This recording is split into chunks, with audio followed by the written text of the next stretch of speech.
All right, guys. Last week when I ended the episode, I alluded to I was going to be explaining a little bit more about why we're doing this active recovery that you may have noticed that we're doing at the end of the workouts recently. And it's something we're just doing 2 to 5 minutes of at the end of a workout. And I want to explain the why, because I would want to know the why. So I'm attributing that to you. So let me just say, I appreciate when you guys, if you don't care that much and you trust Dan's doing his best to make us more fit and give us a good workout, and that's all you need to know, great. You are right. Trust me that I am doing the best I can to do that, and I will never stop doing that. You will get more buy-in out of me on stuff when I know the why, just because I am a naturally curious person. So if you are a naturally curious person, then you might find some of this interesting. And I am just going to give a fair warning. A lot of this is going to get a little nerdy today. A little technical. I will try to keep it as interesting as possible, but a little technical in what we're going into. And when I say this, how this came to being is a lot like how I came up with the sweat option back in the day. It was not an idea popped in my head. It was an amalgam of a bunch of different ideas, and I saw a need for something in class, and then eventually it kind of coalesced into an idea, and I started making the sweat option. And even since I've started making, as you guys know, I think I've gotten much more fine-tuned at designing the sweat option and how it should work. I think Janelle did the same thing with this, with functional feeding. This was a lot of trial and error, a lot of frustration with different methods we try.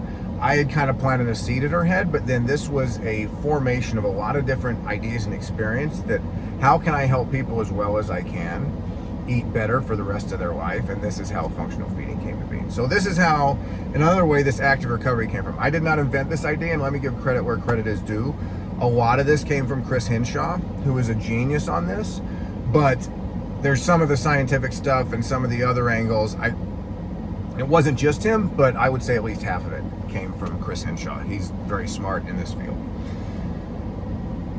So I say all that with the fact that as we go down this road, and I'm getting a little technical, I am not a doctor, so I'm going to get to the outskirts of what I can speak out about knowledgeably, nor do I play a doctor on TV, but I am a nerd, and I will always continuously learn, and that will never stop.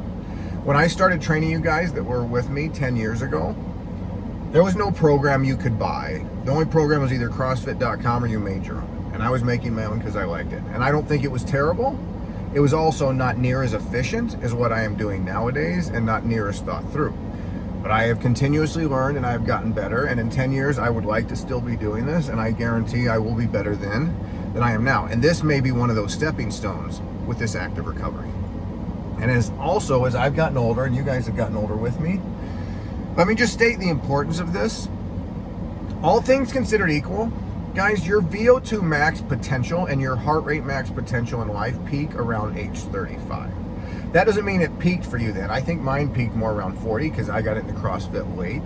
Depends on when you started training. You can still improve these things later in life, much later in life. You can be getting a higher heart rate and a better VO2 max with better training. But all things considered equal, your body's potential probably peaked with this at around 35. And as you get older, your body's tendency to get rid of muscle, to get rid of range of motion, and your max heart rate will all drop. All things considered equal, your max heart rate will drop about 1 beat a year, which isn't that much. That means a 70-year-old can still have a pretty high heart rate compared to their 35-year-old self. But it'll decrease much faster if it's not getting used. And the muscle mass, guys routinely, even people that have been lifting their whole life, hit their PRs in their 40s. But if they don't train those muscles, the atrophy of your muscle and the strength goes away super fast as you pass age 35. And so let me just compare that. If you're 25 or 30 or 32 and you take a month off, yeah, you're not going to be as fit when you come back, but you're going to get it back a lot faster and probably get all of it back. If you take a month off at 40 or 45 or 50, the amount you lose is, I don't know if it's double or triple, it's a lot more, and you probably don't ever get all of it back. And so as I'm getting older too, and I'm trying, you guys hear me beat the drum of consistency all the time, a lot of this is, one, to help us fine tune our training so I can make you better even in your 40s and 50s. And two, trying to help you not be as sore and more able to come back day after day so you can be more consistent, not year round. Not just during the 6 days of summer, which everybody's doing a great job of right now, but even in September and October, November, and February. All right. The baby for this, how this started was Janelle and I got into, I will call it a passionate discussion about Zone 2 training. And Janelle and I don't watch a lot of TV at home. We don't have the ability to, but we both listen to a lot of podcasts, read a lot of books, and then sometimes we will convene and share the ideas we've learned. And I love this. I think it's super fun. I know Janelle likes it. It's really rewarding, and I like that we both are curious and passionate about what we do and just living a better life in all ways. And so we will reconvene, but sometimes we're not seeing eye to eye, or we both have different opinions on a matter. And those discussions get passionate, is how I will say it. I don't think we argue near as much as we used to, but we both will want to make our point. And I love it. When that works out, I love it, guys, that it works that way. It helps both of us refine our ideas. They have to stand the test. And if I can say, we make beautiful music together when it works in harmony. And being with a strong-willed, feisty girl that I am challenges me to my core as a man, and I love that. It makes me level up as a man, and that can also be expressed in other ways in our relationship, and that's really fun too for me. So I say that she was like, have you heard all this Zone 2 stuff, and what do you think about it? And I was like, yeah, I've been hearing a lot about it too, and we kind of were debating about its usefulness. I don't think we came to any conclusions, but it really started me down this rabbit hole because I was not satisfied with my answer to her at all. And so I started researching it a lot more because I'd hear CrossFitters need to Z Zone 2, it makes you recover faster, blah, blah, blah. I'm like, okay, maybe. And I don't want to throw the baby out with the bathwater. A lot of CrossFitters do. We do high intensity or we do nothing. And I think that's a mistake as well. But how is Zone 2 done appropriately for what we think we're doing with it? First off, what does Zone 2 refer to? Well, guys, when people talk about Zone 2, they refer to a heart rate level that is well below your maximum heart rate, that is in that aerobic zone, where you could talk, you could just breathe through your nose while you're working that hard. You're working, but at a very sustainable pace that is not that difficult. And let me just say, if people say they can always breathe through their nose, they've never done CrossFit. Because at a certain point, your nose just doesn't have enough surface area. You can't breathe fast enough through your nose to work as hard as we work. You have to breathe through your mouth. But once you're in Zone 2, you could breathe through your nose and you could talk. So that's where I say that level is, it's not a very high level. And the point behind this is you're clearing out the waste products from your muscle, you're making your muscles better able to recover, all this kind of stuff. Well, Zone 2 refers to what your heart and lungs are doing. Your heart and lungs have no idea what your muscles are doing. And when we talk about this, if you're making your muscles able to pace better and recover faster, then we need to work those specific muscles, not just our heart rate. The heart rate is great, but if we want to do this because we want our muscles to not be as sore, to come back sooner, and to be able to pace faster during a workout, then we need to be training those muscles. It has nothing to do per se with our heart. Yes, our heart will get healthier. There's nothing wrong with that kind of Zone 2 training. But if we're training for the method of, I want to recover faster from the CrossFit workouts they're doing and from lifting and be able to come back the next day and pace faster, you're not doing that when you train that way. You have to train the muscles specifically. And let me get into the nerdy part of this. In our muscle cells are mitochondria, and they are the powerhouse of the cell. And the mitochondria do protein synthesis, and they take the lactate, the ones in the slow twitch muscle fibers take the lactate and use that as energy, and they produce energy in our body. And when we train our body, so it is somewhat debated, are we making more mitochondria or are we making our mitochondria more powerful?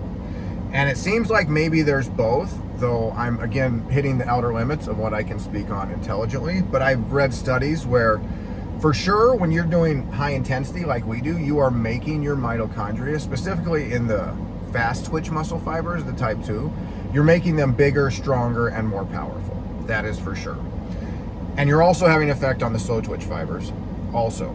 But when you train the slow twitch fibers, they will have a tendency to just naturally have more mitochondria in them.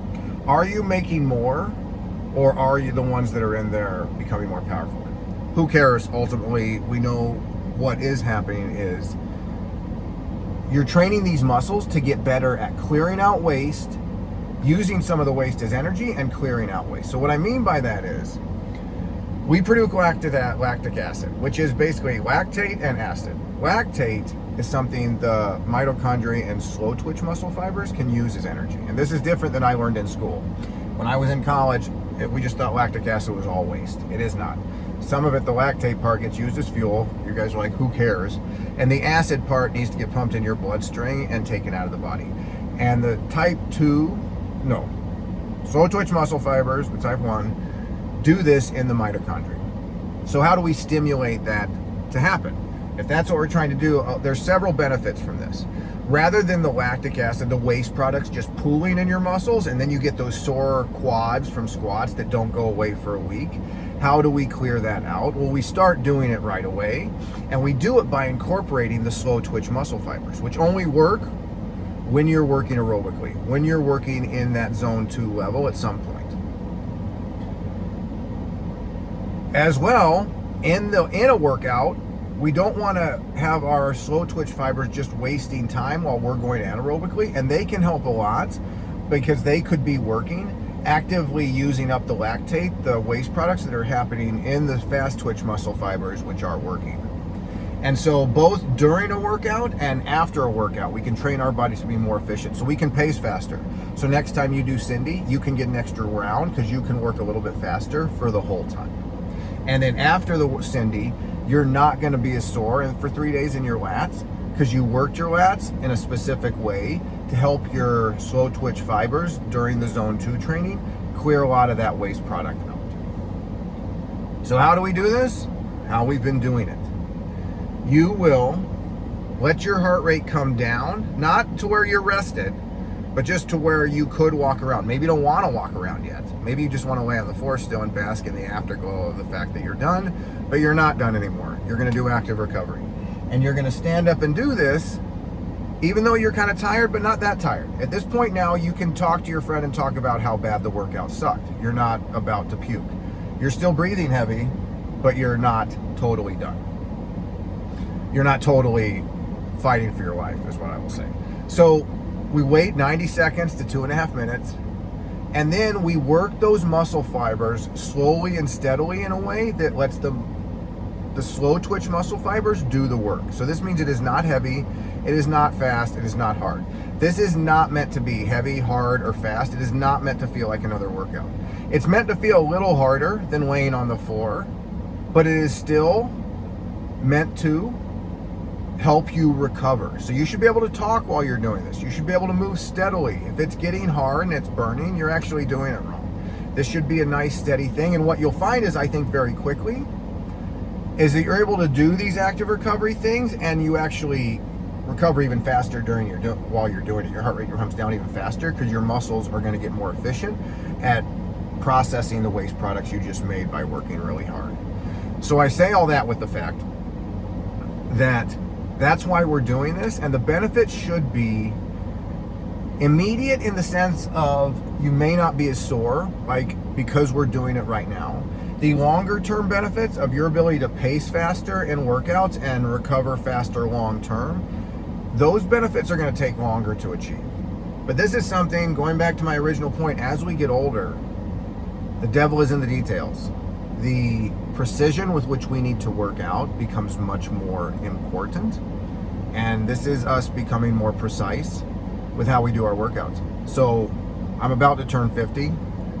I can be at 54 and be fitter than I am now. And how I am now is fitter than I was at 47.